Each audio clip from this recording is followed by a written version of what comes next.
and welcome back to another video. As you've probably heard from most of my last couple of vlogs, etc., it was my birthday recently and I've received a lot of gifts that are going to be up and coming projects and art supplies, etc. So you will see a lot of new sort of stuff coming up soon. So one of which is this video's subject, which you'll have seen in the title, and it is the Brooklyn Sketchbook project.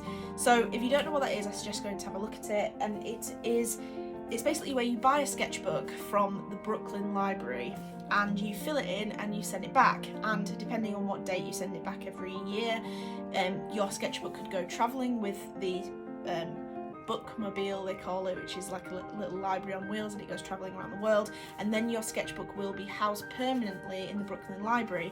And I think it's pretty cool. I've had my eye on this for quite a few years, and basically my girlfriend actually bought me it.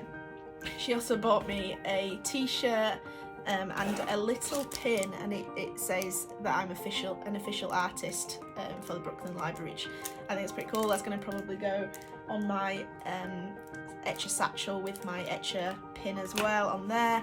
And she also bought me the digitised version, so once I send this back in, they will actually digitise it as well, so it will also be on the Brooklyn Library website, which is also pretty cool.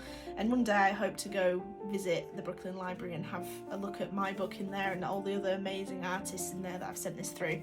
So you buy this and they send it to you, and it's nothing amazingly spectacular. It's literally just a plain sketchbook, and it has, I'm not going to show the back actually, it has a little registered number on the back, and it's just plain paper. It's not the thickest of papers, but it is good sketchbook paper. So the rules, there's not many rules. The only rules are that it has to be within a certain depth of book and size of book, but you can rebind this book if you want it to have a particular paper or something like that. So I don't really know what I'm going to do with it at the moment. I don't know whether I'm going to rebind it or kind of just stick things in. I don't know. They also give you a little booklet and some themes, so you can theme your whole sketchbook to one of these kind of themes up here. So there's where is it? Oh, this side rather. So you've got a different perspective, last one in line, no erasing, stock album, rewrite the ending, back pocket guide rather, future reference, thought box, dreaming of better days, and comments and concerns. So this is volume 18, so they've been doing these quite a while, and like I say, these are some prompts that they've given you, but you don't necessarily have to use them. You can use one of them throughout your entire sketchbook. You can use a mixture of all of them, and also you just don't have to use any of them at all, but it's just to help you if you do want to theme your notebook. But I think this is pretty cool, and I'm really excited to do this. I don't know what theme I'm going for, whether I'm going to go for a theme or I'm just going to use it. I don't know, but I'm hoping to do a series of videos on this, so hit that thumbs up if that's what you want to see. And I suggest subscribing and hitting the notification bell if you want to see the series, because I will do a playlist of them like I have my other videos, and I'm just excited to see where it goes. So the rest of this video will probably be me doing one spread, and I'm up for some ideas, so drop them in the comments below and we will get cracking. So my first thoughts for this sketchbook are that I want to unbind the sketchbook that they sent and add in some different papers. The instructions, I think I mentioned this in the intro, the instructions say that you can unbind and rebind your book as long as it stays within ½ inch thick and within the width and height of this book here. So I think that's what I'm going to do, because I'd like to use some different mediums. Like I said, this sketchbook paper is nice, but it is on the thin size. I won't be able to paint in there or do markers or anything like that, so I wanted to add my own paper. So I've just gone through all my stashes of paper and I found a few different things, and my thoughts are I'm going to unbind this, cut all these pieces of paper to the right size, and actually create the pieces of artwork on the paper unbound, and then bind it all afterwards once I finish, just so if I don't like a piece of art, I don't have to include it, etc. Although I'm going to try not to do that, because obviously it's just a sketchbook, it's not meant to have completed amazing art in every single page. So anyway, I thought I'd talk through some of the different papers that I chose. So one is actually some De La Roni mixed media paper. It's really nice. I've made sketchbooks out of this before because, as it says, it's mixed media, so you can use a multitude of mediums on there, and I think that'll just be a really good all-round safe bet in terms of different mediums and artwork for the sketchbook. Then I thought, in some of my moleskins, I actually do some wordles, which are kind of like, it's a descriptive sentence without punctuation, and you just continue it and continue it and continue it until it comes to a closed end. And so I thought I could include some lined paper. This is lined paper I printed a while ago when I bound a sketchbook with my girlfriend, so I thought I could use the sheet that I've got left of that. It's literally just on printer paper though, so nothing spectacular, but if it's just words, it doesn't need to have special paper for it. Then I've got some Langton watercolour paper, cold press, so it's got that really nice texture, so it's a little bit different to the mixed media paper, and I thought, and the watercolour pad that I tore it from is actually the perfect size for creating the paper from, so I thought that would be quite nice. So there's a couple of sheets of that. I then have some, I don't know if this is zoomed out enough, there we go. I then have some gessoed canvas paper, and I have a big roll of this, and I have a few offcuts like this, so I thought maybe some canvas paper in there to add the canvas texture, and it's thin enough to be bent and folded as to be included in the sketchbook, so I thought that was cool as well. I then have some Bristol board for doing some marker art. I thought that would be quite nice. I've just torn out one sheet for that because I don't know if I want to do more, I can just tear out more sheets, but that's a new paper as well. Then I have some Yupo paper because I have some acrylic inks I would like to try, which I don't know, I think I won't have released a video on those until after this video, so you will probably see more of that as well, but some nice alcohol inks on there to create some nice patterns, etc. I then have some of these cellophane type sheets. They're actually when people my age and maybe older will probably remember this more than younger people, because at school we used to have these projectors where the teacher would write on pen with these, put it on the projector, and it would be projected onto the board, and they'd do like overlays of various layers of, you know, explaining a diagram, etc. And this is actually a pack of that sort of stuff that I have, and thought it would be quite cool to use, because I thought I could do a painting, say, on a piece of paper, then have a sheet of this overlap which has a drawing on which changes the painting slightly, and maybe use my uni Posca pens or Sharpies or something like that. I thought it would be quite cool. And then I have this sheet of pastel paper, so it's got a slight texture and it will show up pastels, etc. Not saying I'm going to use pastels because they might be a bit too messy for the sketchbook, but I thought the colour paper might be quite nice to use for that. So yeah, I've got a nice range of papers, and I just need to start and prepare the papers just so I know kind of what I'm working with, and potentially add more, maybe take some out, I don't know, we will see. But luckily this book is just held together with some staples, so I'm just going to remove those, keep everything intact. I'm going to probably keep all these pieces of paper, and it's just a case of adding more paper in there and just making sure it's less than ½ an inch whenever it's all in there. So yeah, I thought I'd just show you the paper before we get started with taking this book apart and sorting all the paper to the right size.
we have it, the first page of the sketchbook project completed. I'm really happy with this. I've been on a bit of a mushroom hype at the moment, painting a lot of mushrooms, as you may have seen a couple of weeks ago in the scroller box that I did, and I just wanted to take a little bit more of a realistic approach with this.